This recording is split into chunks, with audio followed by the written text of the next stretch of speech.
कुल 4 मुआहदे अब तक हुए कलदम तंजीम के साथ। ये 5वां मुआहदा हुआ है जिसके नतीजे में एहतजाज खत्म हो गया, जीटी रोड खाली हो रही है। लेकिन सवाल अपनी जगह मौजूद है कि इस मुआहदे के अंदर रियासत पाकिस्तान ने क्या कंसीड किया, क्या लिखा गया।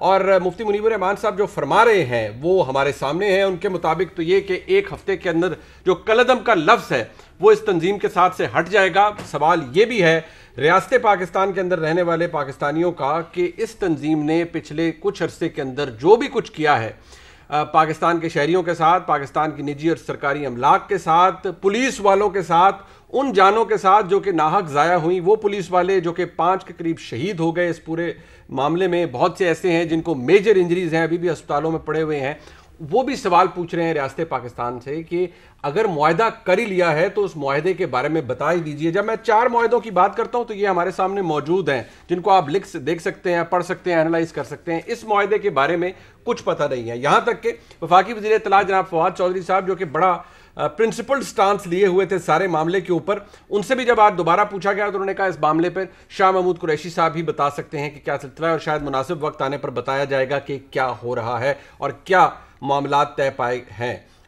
उस स्टीयरिंग कमेटी के दरमियान जो कि कलदम तहरीक लब्बैक को रिप्रेजेंट कर रही थी और रियासत पाकिस्तान के माबैन, बहरहाल किसी भी मसले का हल लड़ाई नहीं है, खाना जंगी नहीं है, मफाहमत ही है। लेकिन मफाहमत या जो एग्रीमेंट है वो किस प्राइस या किस कॉस्ट पर होता है ये बहुत अहम है और इसी के ऊपर आज प्रोग्राम में बात भी होगी। एक और बहुत अहम डेवलपमेंट ये सामने आई है कि आज हुकूमत पाकिस्तान ने, मैं ये कहूँ कि वजारत कानून ने एक दोबारा से एक नया तीसरा जो तरमीम है वो नैब ऑर्डिनेंस के अंदर कर दी है। इस तरमीम के तहत बहुत सारी बातें, बहुत सारा जो इबाहम था उसको दूर करने की कोशिश की गई है। कुछ पुराने मुकदमात जिनके बारे में ये ख्याल किया जा रहा था कि अपोजिशन को उनसे शायद खुली छुट्टी मिल सकती है, वो मुकदमात उसी तरह जारी रहेंगे। और 6 अक्टूबर का एक डेफिनेटिव डेट भी सामने आई है, यानी कि जो इंक्वायरीज 6 अक्टूबर के बाद शुरू होंगी वो तो आएंगी, लेकिन उससे पहले की इंक्वायरीज अगर पिछले दौर में को हुई हैं, यानी कि इस हुकूमत के दौर में, उनके हवाले से बड़ा ज़बरदस्त स्टेटस है,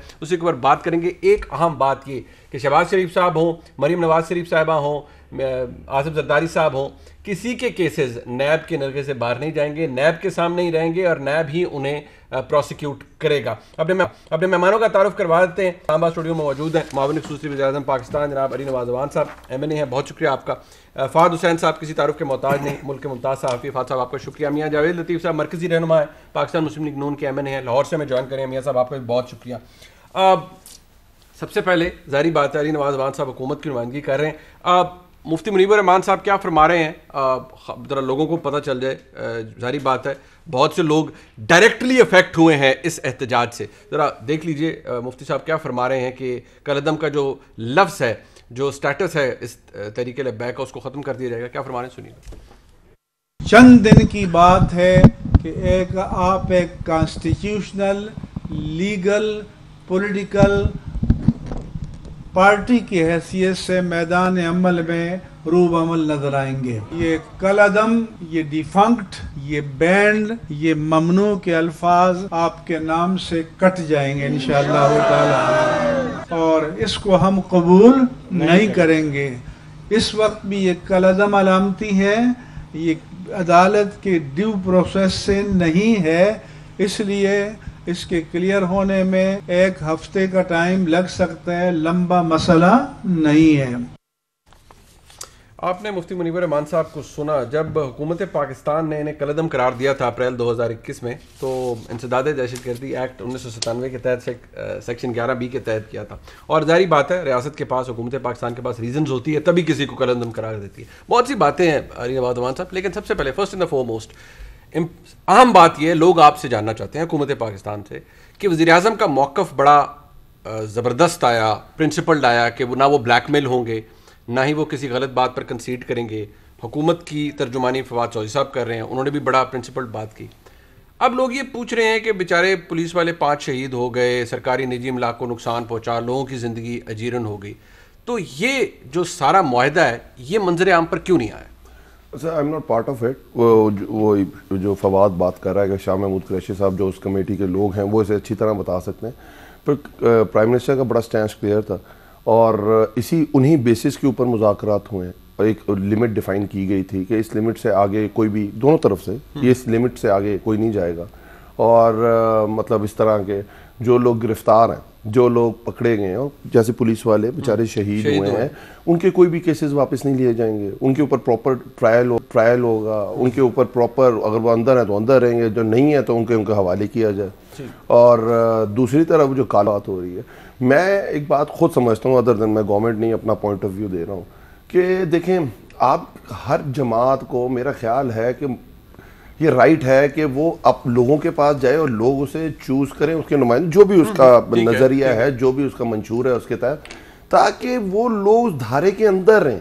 जब किसी को अब धारे से बाहर निकाल देते हैं, हम ये करके देख चुके हैं, नैप को आपने बैन कर दिया था 1960s के अंदर, यस ठीक है, और फिर आपने देखा वो ANP के साथ दोबारा रिवाइव हुई।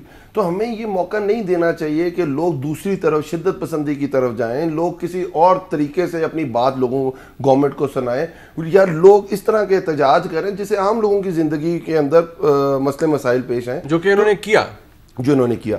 तो हम ये कह रहे हैं कि हम इनके पास प्लेटफॉर्म होना चाहिए। Let the people decide of Pakistan कि इनका जो नज़रिया है, जो इनका मंशूर है, इनको इधर आना चाहिए कि नहीं आना चाहिए। अगर लोग, पाकिस्तान के लोग समझते हैं कि इन्होंने ये ज्यादती की है इनके साथ, या इनका नज़रिया बहुत अच्छा है, बट आपने तो अली नवाज मान साहब, आपने तो डिसाइड कर लिया ना, हुकूमत पाकिस्तान ने तो डिसाइड कर लिया था अप्रैल 2021 में, और मैंने वो कानून भी कोट कर दिया आपके सामने, उसके तहत आपने पाकिस्तान की हुकूमत ने बता दिया कि ये एक प्रोस्क्राइब्ड ऑर्गेनाइजेशन है, कलअदम है, क्योंकि ये दहशतगर्दी में मुलव्वस है। पिछले 2 हफ्तों के दरमियान जो मौक़िफ़ हुकूमत पाकिस्तान का रहा वो यही रहा कि इन्हें भारत से फंडिंग है, ये दहशतगर्दी के अंदर मुलव्वस हैं। जब स्पेशल पावर्स दी गई रेंजर्स को पंजाब के अंदर, तो ये बात एनंसिएट की गई कि ऐसा ही हो रहा है। आज आपकी बात दुरुस्त है कि कौमी धारे के अंदर सबको आना चाहिए और लोगों के पास ये चॉइस होनी चाहिए कि सियासी जमात को इलेक्ट करें, किसी को भी इलेक्ट करें। बट यहाँ सवाल ये है कि एक शिद्दत पसंद तंजीम हुकूमत के मुताबिक, उसके साथ आपने नेगोशिएशन की है, लोग पूछ रहे हैं वो मुआहदा कहाँ। गवर्नमेंट हमेशा रिसीविंग एंड के ऊपर होती है, और गवर्नमेंट चाहती है, चाहे हमारी गवर्नमेंट थी, चाहे उससे पहले नून लीग की थी, उन्होंने ऑपरेशन भी किया था फैजाबाद के ऊपर, और दोबारा उनके साथ एक एग्रीमेंट तय हुआ था।